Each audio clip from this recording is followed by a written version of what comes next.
मंदिर का अस्तित्व तभी होगा जब उसमें श्री राम आएंगे, उसका उपासना तभी होगा जब श्री राम आएंगे। तो करोड़ों के दिलों के राम जब आएंगे ना, तभी तुम्हारे राम मंदिर में बैठेंगे, वरना तुम मूर्ति पूज रहे हो। पानी के अंदर जाने से कुछ नहीं होता। एक बार खुद के अंदर जाके देखो कि हम कितने पानी में, जिसका आशीर्वाद लेकर वहां पहुंचे हो ना, उसी को छोड़कर उड़ रहे हो। तुम्हारे पंख कट चुके, न जाने कब नीचे गिर जाओ। एक निर्दोष ब्रह्मनिष्ठ आत्म साक्षात्कारी सदगुरु जो निर्दोष है, उनको सताया जा रहा है। अरे निर्लज्जता तो देखो, स्वास्थ्य इतना गंभीर, उनके हार्ट अटैक्स आ चुके हैं, उनके पेट में अल्सर की समस्या है, उनका हृदय में 3 ब्लॉकेज है। वो सब नजरअंदाज कर भारत का कॉन्स्टिट्यूशन आर्टिकल 14 कहता है इक्वलिटी बिफोर लॉ। कहाँ है? यहाँ आतंकवादियों को बेल मिलती है क्योंकि उनके पास राइट टू गिव बर्थ है। यहाँ क्रिकेटरों को बेल मिलती है, यहाँ मर्डरर को बेल मिलती है, नेता अभिनेता को बेल मिलती है क्योंकि उन्होंने मर्डर ही तो किया है, और कुछ थोड़ी किया है। मर्डर ही तो किया है, उनका केस विचाराधीन है। हमारे बापूजी का केस भी विचाराधीन है। थोड़ी सी तो बुद्धि लगाओ। इतने बड़े षड्यंत्र को समझने में अपनी छोटी सी बुद्धि लगाई होती तो सब स्पष्ट दिख रहा है ये किस आधार पर चल रहा है। 0 rape case, no FIR। Science कहती है ना, every action has equal and opposite reaction. बिल्कुल सही है, एग्जैक्टली। बापूजी ने समाज को कितना दिया? संस्कार दिए, संस्कृति दी, तुम्हें सभ्यता सिखाई। समाज ने क्या दिया? समाज ने भी अपोजिट में दिया। क्या दिया? षड्यंत्र दिया। षड्यंत्र दिया जिसमें 0 FIR, नो रेप केस। उनके आइडियोग्राफी में उनके स्पष्ट दिख रहा है कि उन्हें हार्ट अटैक्स की प्रॉब्लम है, उनका स्वास्थ्य सुरक्षित नहीं है। कम से कम उन्हें अपना स्वास्थ्य का उपचार कराने के लिए तो बेल मिलनी चाहिए। ये जो आप आज देख रहे हैं ना, ये है मेरे जोगी के प्यार का जादू। जोगी के प्यार का जादू, जहाँ हर दिल कह रहा है, हर विश्वास कह रहा है, हर संकल्प कह रहा है कि आएंगे आएंगे बापूजी आएंगे, बापूजी आएंगे, बापूजी आएंगे।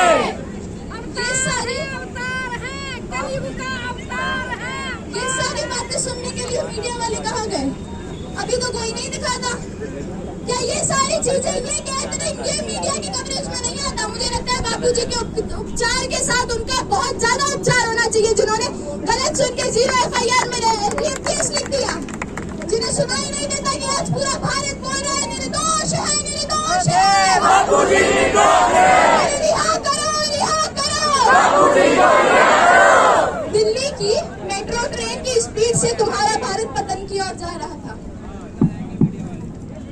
मेट्रो ट्रेन की स्पीड से तुम्हारा भारत पतन की ओर जा रहा था। किसने बचाया? क्या कर रहे थे हम फरवरी में? तुम्हें मातृ पितृ पूजन दिवस सिखाया। प्लास्टिक का पेड़ छोड़कर, प्लास्टिक का पेड़ छोड़कर तुम्हें तुलसी पूजन सिखाया। अरे क्या नहीं सिखाया? और तुमने क्या किया? एक बार खुद पर तो देखो। इतनी निर्लज्जता भारत की, और क्या दशा देखना बाकी है? एक निर्दोष संत, आज अगर वो यहाँ होते ना, भारत की दशा ये नहीं होती। कितने ही राम मंदिर बना लो, कितनी दीवारें खड़ी कर लो, मंदिर का अस्तित्व तभी होगा जब उसमें श्री राम आएंगे, उसका उपासना तभी होगा जब श्री राम आएंगे। तो करोड़ों के दिलों के राम जब आएंगे ना, तभी तुम्हारे राम मंदिर में बैठेंगे, वरना तुम मूर्ति पूज रहे हो। पानी के अंदर जाने से कुछ नहीं होता।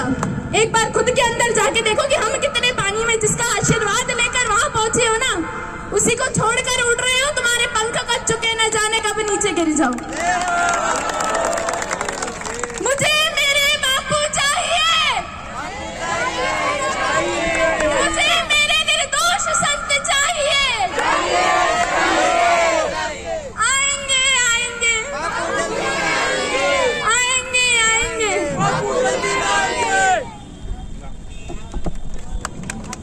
और समाज का बड़े में बड़ा ये दोष है कि समाज एडवर्टाइज का इतना, आजकल तो अखबार और टीवी समाज का गुरु हो गया। किसी हल्के से हल्के आदमी की टीवी में और अखबार में प्रशंसा हो जाए, कहीं पहुंच जाएगा। और बड़े से बड़े किसी संत पुरुष को अगर टीवी और अखबार पीछे पड़े आदू खाके, तो लोग पत्थरबाजी करने लगेंगे उस संत पर। इतने अखबारों ने और टीवियों ने लोगों का माइंड मचल के जेब में रख दिया। आज भी उनके 8 करोड़ फॉलोअर हैं। अभी जो 400 पार बोल रहे हैं, अगर वो आसाराम बापू जी इनके अगेंस्ट हो जाए तो 4 भी पार नहीं कर सकते। भारत विश्व गुरु की ओर बढ़ने जा रहा है, एक्चुअली मोदी जी और अमित शाह जी उसमें एक पात्र हैं, वो संकल्प आसाराम बापू का है। उन्होंने जो है जितना मास मोबिलाइजेशन सिस्टम और गांव-गांव जाके जितना हिंदू धर्म का प्रचार किया है और ये धर्म को जोड़ा है, और ये मोदी जी का भी जो पहचान है आसाराम बापू ने किया है।